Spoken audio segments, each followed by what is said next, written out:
এটা হচ্ছে ঝুমির বিয়ের রাত। বাইরেটা খুব সুন্দর করে সাজানো হয়েছে।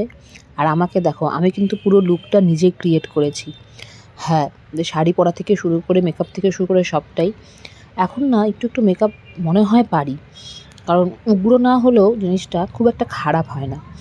এভাবেই করতে করতে শিখে যাব। তবে আমার না চুলের ক্রিম্পার আর টং এসব কিছুই নেই। তো একটা ক্রিম্পার কেনার আমার খুব ইচ্ছা।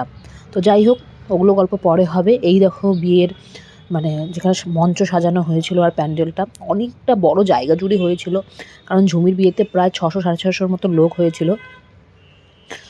বিয়েতে মানে কাকে ছেড়ে কাকে দেখবো, প্রত্যেকেই সুন্দর। তবে সবথেকে যে আমাদের আজকে নায়িকা সেটা হচ্ছে আমাদের ঝুমি। এখানে জিলাপি, তারপরে ফুচকা, তারপরে পকোড়া, এগুলো তো ভাজা হচ্ছিল। আমি কোনোটাই বাদ দিইনি, সব কিছুই অল্প অল্প করে টেস্ট করেছি।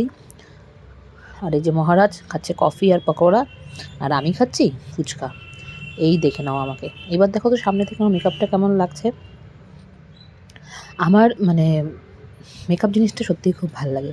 আর এই দেখো আমার বিচ্ছু ননদ, কি সুন্দর সেজেছে এরা। আর দীপা তো একদমই সাজে না, তাও কিন্তু খুব ভাল লাগছে। এই যে আমার শাশুড়ি মা, মানে দুই শাশুড়ি পাশাপাশি বসা, দুজনকেই খুব ভাল লাগছে। আর এখানে এখানে হচ্ছে মালা বদল। আমি একটা ক্লিপিংস মানে পাইনি, যদি পাই তোমাদের সাথে শেয়ার করব। যে এখানে কিন্তু মালা পরানোর সময়, মানে মালা বদল যখন হচ্ছে আর কি, তখন কিন্তু মেয়ের চোখে জল ছিল না, ছিল ছেলের চোখে জল।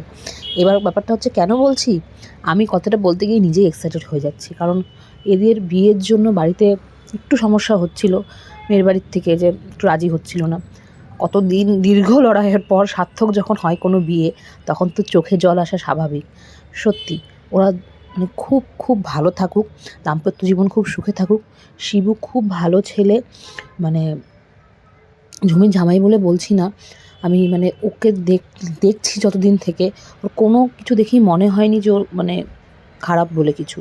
আর এত আমাকে ভালোবাসেন, এত মানে রেসপেক্ট করে, দাদা বৌদি দাদা বৌদি করতেই থাকে ও। তো আমি যে ওদের বাড়িতে গেলাম বা মানে বসেছি বা থেকেছি যতটুকু সময়, ও কিন্তু সব সময় আমাদেরকে, সবাইকে, আমরা যারা গেছি, মানে কীভাবে ভালো রাখা যায়, কীভাবে ঠিক বসেছে কি না, ঠিকভাবে খেয়েছি কিনা, বারবার বলে গেছে। তো ওদের ফ্যামিলিও ভীষণ ভালো, আর ছোটো মামা তো খুবই ভালো। তো চলো এরপরে বাসি বিয়ের ভিডিও নিয়ে আমি আসছি।